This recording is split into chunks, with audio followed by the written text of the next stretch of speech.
नमस्कार किसान भाइयों, स्वागत है आपका एक बार फिर से। किसान भाइयों, आप खुद भी ये चीज़ देख रहे होंगे कि मैं वीडियो बनाता हूँ। आप भी बहुत सारी वीडियो और भी चैनल्स पे देखते होंगे। कुछ किसान का गन्ना बहुत ज़बरदस्त तगड़ा होता है और कुछ किसानों का गन्ना 60-65 भी मुश्किल से ही पहुँच पाता है, सारा एवरेज। अब इस वीडियो में हम बात कर रहे हैं कि ट्रंच का गन्ना किसे बोना चाहिए और किसे नहीं।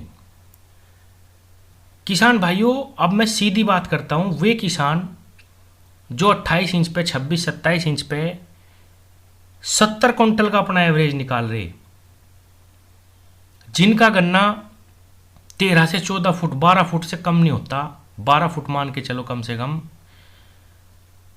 वो वाकई में ही अच्छे किसान हैं और उन कुछ ना कुछ तकनीक अच्छी कर रहे, तभी इतना भी गन्ना हो पाता है, नहीं तो 60 क्विंटल गन्ना भी नहीं निकल पाता जल्दी से।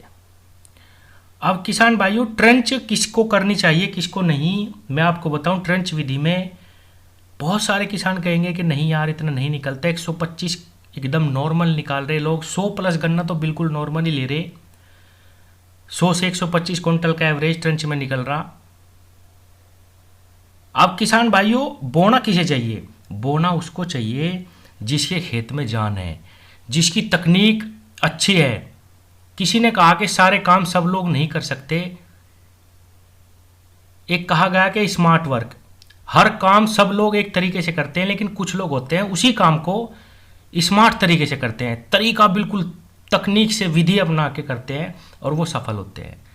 किसान भाइयों, हमारे ही बीच के किसान हैं, बहुत सारे किसान हैं जो 100 प्लस 125 क्विंटल का बीघा आराम से निकालते हैं, लेकिन बहुत सारे किसान फेल हो जाते हैं। इसका तरीका यही है कि विधि का और तरीकों का सही तरह से पालन करना।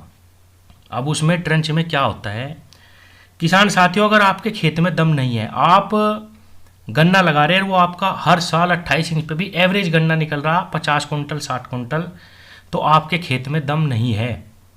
अगर आपके खेत में दम है, किसी ने ये कहा कि जब स्वस्थ माँ होगी तो उसके स्वस्थ बच्चा पैदा होगा, और जब माँ और बाप ही जो है बीमार होंगे तो उनके औलाद पहलवान कहाँ से हो जाएगी। किसान भाइयों, हमें अपनी मिट्टी में सुधार करने पड़ेंगे, ये सच्चाई है।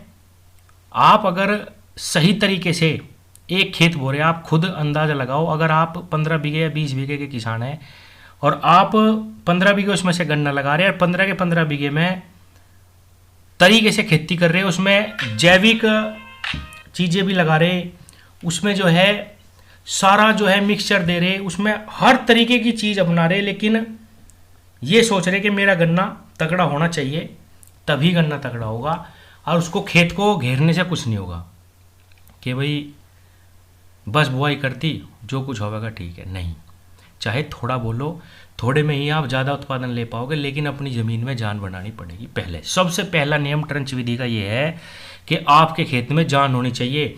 जब आप खेत को छिद्दा छोड़ रहे, समझो बात को मैं क्या कहना चाहता हूँ, कि जब आप 48 इंच पे या 56 इंच पे 2 आंख का गन्ना बो रहे, आपको उसमें ब्यांत भी लेना पड़ेगा, आपको उसमें गन्ने की हाइट 15 फुट भी करनी पड़ेगी, तब आप उससे एक उन्नत उत्पादन ले पाओगे। और अगर आपने छिद्दा भी कर दिया और आपका गन्ना ना हुआ 15 फुट का, तो सोचो उसमें क्या निकलेगा। समझो बात को मैं क्या कहना चाहता हूँ किसान भाइयों, अगर आपका गन्ना, आपके खेत में जान नहीं है, आप परंपरागत खेती कर रहे, 28 इंच पे गन्ना बो रहे और आपके गन्ने की हाइट 12 फुट भी नहीं हो पाती, तो आप ट्रंच विधि बिल्कुल मत बोना। मेरी सलाह यह है कि ट्रंच बोने से पहले खेत की मिट्टी पलटो, पुलाव चलाओ उसमें गहरा, उसके बाद उसमें टाइम हो, क्योंकि खेत की तैयारी शुरू से ही करनी पड़ेगी। टाइम है तो हरी खाद जरूर बो, उसको उसी में काटो, मेथा हो गया या लोबिया हो गया, या समय है तो ढांचा हो गया, या कोई भी चीज़ आप उसमें ज़रूर बो खेत की तैयारी में। तीसरी चीज़ आती है, आप उसमें गोबर की सड़ी हुई खाद 1 ट्रॉली का बीघा तो ज़रूरी डाल लें। चौथी चीज़ आती है, ह्यूमिक एसिड का प्रयोग जरूर करें बुआई के समय। और इन सब चीज़ों को करने के बाद आपको बहुत ज़्यादा ये मत समझिए कि इसमें हटेटा है बहुत, ये नहीं, अगर आप ये सारी चीज़ करेंगे तो आपको रासायनिक खाद कम डालने की ज़रूरत पड़ेगी। इसका बेनिफिट ये है, जो हम कट्टे पे कट्टे बगा रहे उसकी ज़रूरत नहीं पड़ने की। आप थोड़ा रासायनिक डाल लोगे, 2 धड़ी के बीघे डाई में ही आपका खेत उठा चला जाएगा किसान साथियों। क्योंकि जहाँ भी मैं घूम रहा, जिस भी लोगों के जिनके भी तगड़े खेत हैं वो ये सब चीज़ें कर रहे हैं। और तब आप ट्रंच विधि का खेत लगाएं। अगर आपका 12 फुट गन्ना 28 इंच पे नहीं होता, 12-11 तो आपके खेत में जान नहीं है किसान साथियों। आप बोगे, छिद्दा करके बोगे, उसमें ब्यांत नहीं निकलेगा। ब्यांत नहीं निकले, एक आंख बोगे या 2 आंख बोगे, ब्यांत नहीं निकले, ब्यांत नहीं निकलेगा तो गन्ना कैसे जो है सही एवरेज निकल पाएगा। जमाव आपका सही नहीं आया तो भी दिक्कत आ जाएगी। जमाव भी तभी सही आता है जब आपके खेत में जान होगी, आपके खेत में ह्यूमिक की मात्रा, आपके पीएच वैल्यू ठीक होगी। अगर ये जो जमता क्यों नहीं है, एक आपको मैं दिखाऊं। अगर आपका खेत बढ़िया है, नरम है, अच्छी उसमें पीएच वैल्यू है, तगड़ा खाद उसमें कूड़ी का या देसी चीज़ें डली हुई है, आप कैसे भी बो दो, 3 आंख का गन्ना बो दो, मैं लिख के दे रहा, आपका जमाव बिल्कुल भी कम नहीं आने का, जो सच है। और अगर आपके खेत में जान नहीं है, सही तरीके से नहीं बोगे, सही विधि से नहीं बोगे, तो ट्रंच मत करना किसान भाइयों, उसमें नुकसान हो जाएगा। ना जमाव बढ़िया आने का, ना हाइट आने की, क्योंकि खेत में जान होनी जरूरी है। ट्रंच विधि में आपका गन्ना 15 फुट होना ही चाहिए। होगा तभी जब खेत आपका माँ जो है, जो धरती माँ जो है स्ट्रोंग होगी। अब बहुत सारे किसान हैं जिन्होंने, मैं अब सबके अच्छे अच्छे ही दिखाता हूँ, जिनके खराब खेत भी हैं, ट्रंच में ही जो फेल हो गए। वे फेल क्यों हुए? वे इसीलिए हुए, जैसे परंपरागत खेती कर रहे थे वैसे ही ट्रंच करने की कोशिश करी।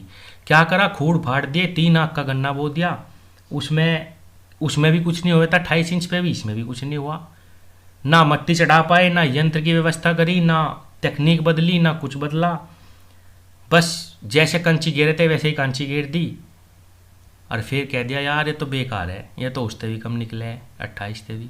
अरे भाई कम तो निकलेगी जब उसमें तो आपके खेत में दम होना चाहिए। ट्रंच विधि करने के लिए सबसे पहला नियम, सबसे पहला कानून, सबसे पहली चीज़ यही है कि आपके खेत में दम होना चाहिए, तब आप ट्रंच विधि करें।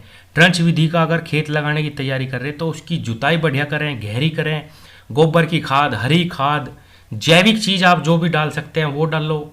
उसके बाद ह्यूमिक का प्रयोग करो थोड़ा सा बुआई में, और हो सके तो डीकम्पोजर 1-2 बार अपने खेतों में, ज़्यादा भी नहीं, साल भर में एक खेत में 2 या 3 बार चला दो। उसी से जो है आपका जो है, जो खेत में मिक्सचर या जो डाई जो हम डाल रहे, बहुत सारी डाई ऐसे ही पड़ी रहती है खेतों में, वह सारी पौधों को मिलेगी, जड़ों का विस्तार होगा, तब जाके आप एक उन्नत फसल ले पाओगे। अगर आपने हिरस में बिना किसी तैयारी के ट्रंच विधि बो दी, भाई जब सबके तकड़ा खड़ा मैं भी बो देता, नहीं होने का कुछ भी। मैं ट्रंच विधि को प्रमोट जरूर कर रहा किसान भाइयों, लेकिन मैं नहीं चाहता कि किसी का भी गन्ना घटे, किसी को भी नुकसान हो। अगर आप अपनी कमर कसने के लिए तैयार है, मिट्टी पलटवाने के लिए, आप अगर फरवरी में गन्ना लगाना चाह रहे, मार्च में गन्ना लगाना चाह रहे, तो जनवरी से उस खेत की तैयारी करनी पड़ेगी। मुड्डी खत्म होने के बाद आप उस खेत को पलटो, मिट्टी पलटवाओ, धूप लगाओ, उसमें फिर मेथा बो दो। दिसंबर में जब मुड्डी खत्म हो जा, मेथे को उसी में ही काटो, और काटने के बाद उसमें एक बार हो सके तो डीकम्पोजर जरूर ले आओ, बहुत अच्छी चीज़ है, वो चलाओ। नहीं वो चला रहे तो फिर उसकी बवाई करो, उसमें कूड़ी का खाद डाल लो, 5 बीघे में 10 बूगी कम से कम, और फिर उसकी बुआई करो। अगर आपका गन्ना अच्छा ना हुआ तो आप मुझे बोलना। लेकिन अगर आप चाह रहे कि नहीं यार बस बढ़ाने ते ही जो है मेरा खेत बढ़िया हो जाएगा, दूरी ऐसा नहीं होगा किसान साथियों। कम बोलो, 5 बीघे से तैयारी कर लो, 5 बीघे बो के देख लो, लेकिन तरीके से करो, तरीके से ही काम होगा। ऐसे नहीं होने का केवल दूरी बढ़ा दिया और कुछ तैयारी नहीं करी, ऐसे ही जो है बो दिया। तो किसान भाइयों, ये वीडियो सिर्फ इस बात के लिए मैंने बनाई कि ट्रंच विधि अगर आप करना चाह रहे तो किस तरीके से खेत की तैयारी करें, क्या हमें सावधानी रखनी चाहिए, तरीके से काम करना पड़ेगा, तभी ट्रंच में कामयाब होगे। अगर नुई बो दिया, अगर जो है बो दो, न जमाव बढ़िया आया, ना जो है उसमें फिर कुछ नहीं हो पाएगा, और आपकी लोग मजाक उड़ाओगे। इसी मजाक के डर से लोग करते भी नहीं है बहुत सारे, लेकिन कम करके देख लो, 3 बीघे करके देख लो, 2 बीघे करके देख लो, लेकिन तैयारी करके। फिर आपको जब विश्वास आ जाएगा कि हाँ इस तरीके से होगा, तब आप उसको बढ़ावें। 100% 125 निकलेगा, जिस विधि से, जिस तरीके से मैं बता रहा। अगर सारी तरीका अपनाया जाएगा तो 100% 100 से प्लस गन्ना निकलेगा। लेकिन ये सारे काम करने पड़ेंगे, ये नहीं कि भाई जो है 28 पे तो जाके बस चौड़े खूड़ कर दिया और बो के घेर दिया। किसान भाइयों, अगर मेरी बात किसी को अच्छी लगी हो या गलत लगी हो तो कमेंट बॉक्स में ज़रूर बताना। पसंद आए तो लाइक करा करो, ना पसंद आए तो डिसलाइक भी करा करो, ताकि मुझे भी पता चलता रहे कि मैं ऐसे ही बोलता रहता हूँ या किसी को कोई बात अच्छी भी लगती है या पसंद भी आती है। धन्यवाद।